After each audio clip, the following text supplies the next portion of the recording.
Il n'y a pas que la vie, donc de Estelle Bilon-Spagnol. On suit la vie d'un groupe de jeunes. Et en fait, c'est un livre vraiment assez dramatique. J'ai même versé ma petite larme. Parce que dans ce groupe de jeunes, il y a deux d'entre eux qui meurent tragiquement d'un accident de voiture après une soirée.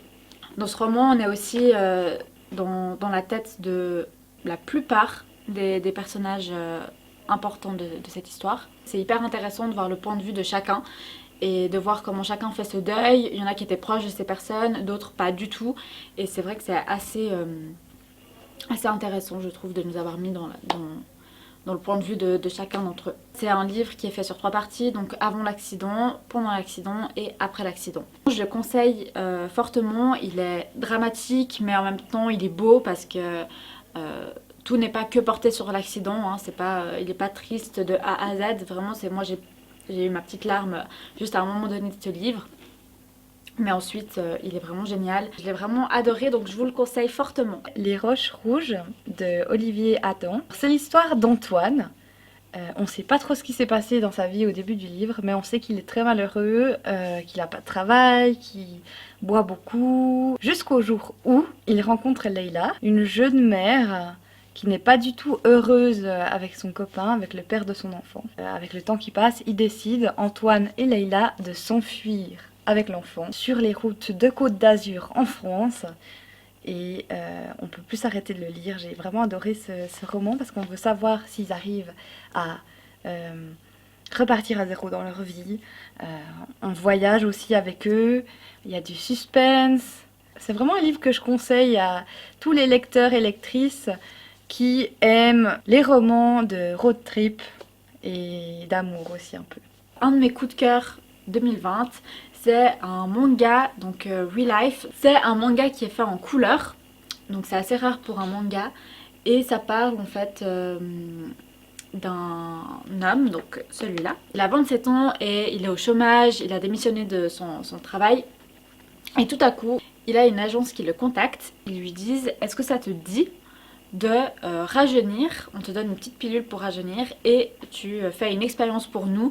Donc pendant une année tu vas dans un lycée et tu revis tes années de lycée, enfin une année avec des étudiants, etc. Et nous on te surveille, etc. Enfin c'est toute une expérience. J'ai vraiment bien aimé. Voilà. Lady Helen, c'est une trilogie pour jeunes adultes que j'ai dévorée cette année. On est plongé en 1818, en pleine régence du prince George. C'est la saison pour Lady Helen, pressée par sa famille, de trouver un bon parti. Mais l'émergence de ses pouvoirs surnaturels vont lui faire prendre conscience d'un monde de noirceur qui l'entoure. Mais qu'est-ce que je peux vous dire, c'est so British, donc c'est délicieux. L'atmosphère, elle est pleine de charme. C'est un cocktail détonnant de Jane Austen et de fantaisie noire. Vraiment, c'est à lire sans modération dès 13 ans. D'ailleurs, les fans de la passe miroir vont adorer, hein, c'est sûr. J'ai regardé la série Misfits.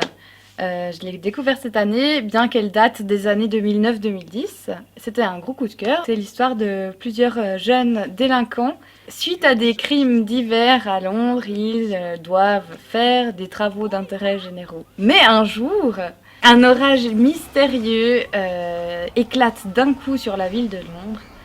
Et toutes les personnes qui se sont fait foudroyer, et forcément nos 5 délinquants, ils se font foudroyer, sinon il n'y aurait pas de série, découvrent quelques jours après qu'ils ont des mystérieux pouvoirs et ils doivent apprendre à vivre avec.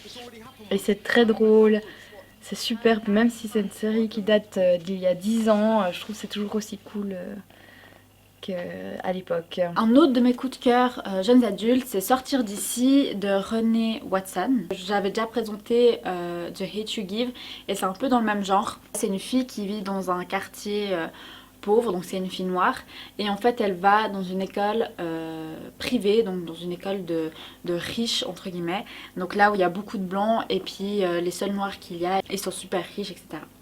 Donc elle se retrouve vraiment dans cette école où elle est un peu seule parmi tous ces gens. J'ai vraiment bien aimé ce livre parce que j'aime bien en fait ce genre d'histoire un peu dramatique et en plus ça traite d'un sujet qui est vraiment d'actualité. Cette fille, Jade, elle se pose beaucoup de questions sur tout ce qui est racisme et tout ça, et je trouve qu'elle se pose vraiment les bonnes questions, et c'est hyper intéressant de voir son point de vue.